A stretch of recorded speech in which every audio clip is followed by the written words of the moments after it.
Never say never. You know that saying. I don't know if you take heed of it or not, but I have learned the hard way to never say never. Because as sure as you say never to something, you very well may end up doing that thing.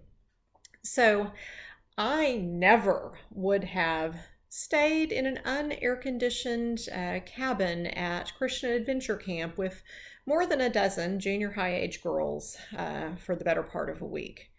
But I did it last summer. I would have said never would I go indoor skydiving. But some clergy sisters talked me into it a few months ago. I would have said never would I run for exercise. I might run if I was being chased by a lion or something, but I wouldn't run just for fun.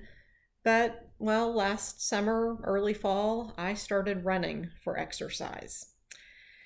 I would have said never would I ever offer Holy Communion remotely to a congregation that wasn't present in the room. But in the last couple of months, I've turned a corner and felt the need to offer the sacrament even while we're apart. So I've done that too. I would have said never in a million years would I be doing yoga while leading worship in a thing called Yoga Chapel and doing that online nonetheless.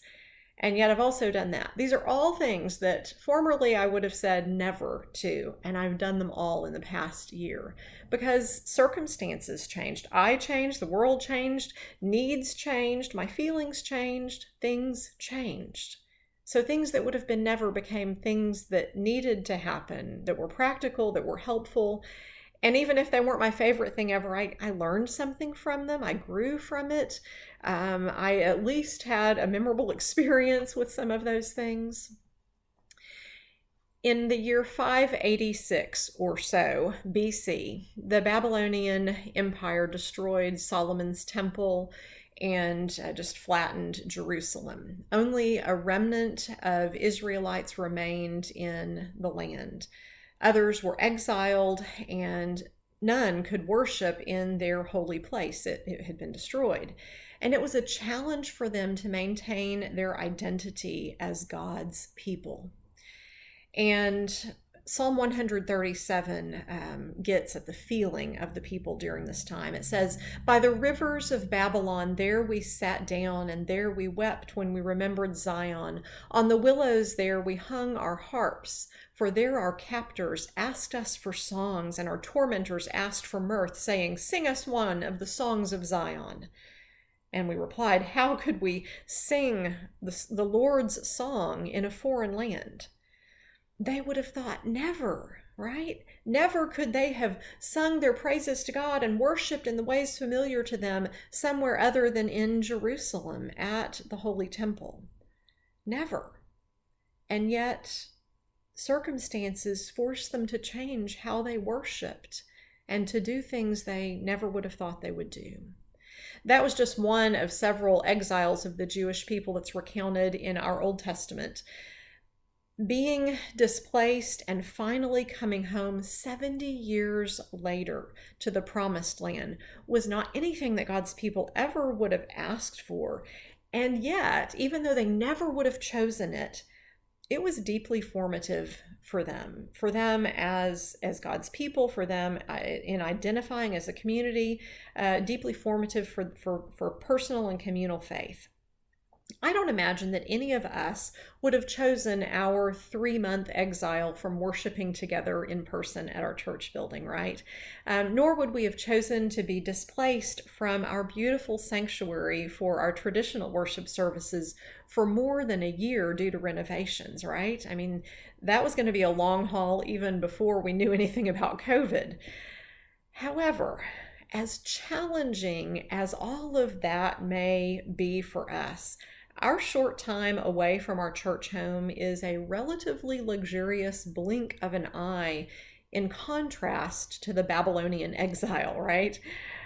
And still, our experience of this separation that we've been going through reminds me that in Christ, the church, the Christian church, is grafted into Israel. This is something that the Apostle Paul writes about in Romans chapter 11. Look at verse 17 if you want to look that up.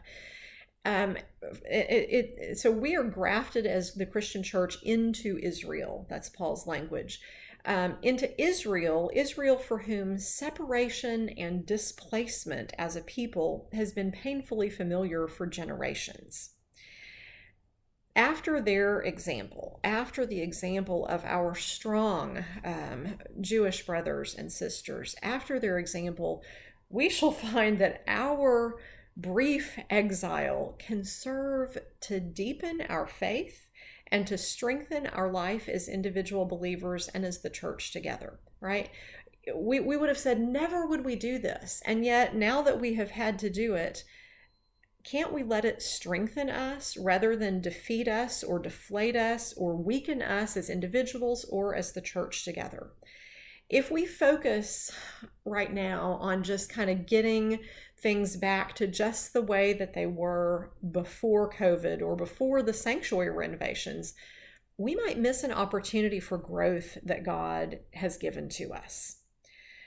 I would have said, never would I run, never would I stay in that cabin with those preteens, never would I have indoor skydived. And yet, having gone through those things, mind you, I chose those on some level for myself, right? But I would have at some point said never. And yet, once I did them, I learned and grew through those experiences.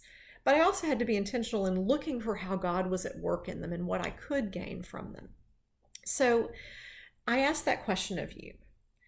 What have you been through in this season of COVID that is something you would have said, I would never do that? That in some way you can learn from, grow from, that might have even made you a better person or a stronger Christian or just deepened your faith. To the Israelites in exile, the prophet Isaiah in chapter 43, verse 19 wrote, "Do not remember the former things or consider the things of old. I'm about to do a new thing. Now it springs forth. Do you not perceive it?" What new thing might God be doing through our sort of exile experience over these past 3 months with COVID or over our past year of being out of our sanctuary for our traditional worship services? What has this temporary exile allowed or even forced you to let go of? What have you had to do that you would have said never would I ever about previously?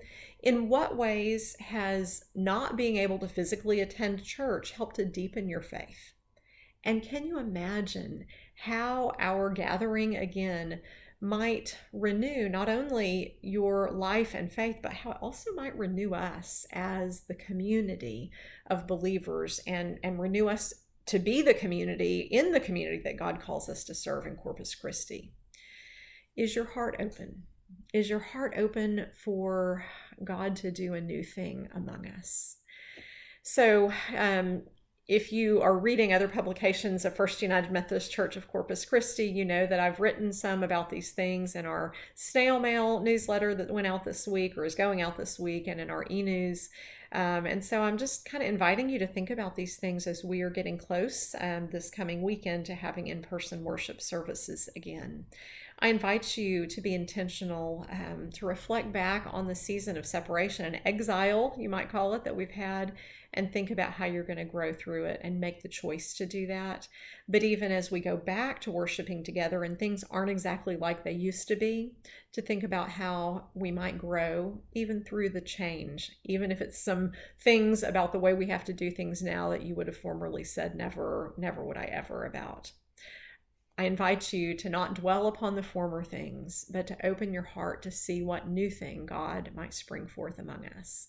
Thanks be to God for his goodness and faithfulness, even in difficult times. Bye.